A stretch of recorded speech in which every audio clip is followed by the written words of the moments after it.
Hello guys, welcome back to another video.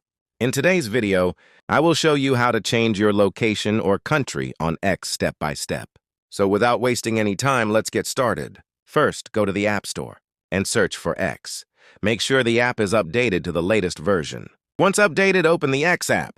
Then tap on your profile in the top left corner. Go to Settings and Privacy, tap on your account, and then tap on Account Information. Now tap on Country and select the country you want. For example, you can choose United States or any other country. Once selected, your location will be updated.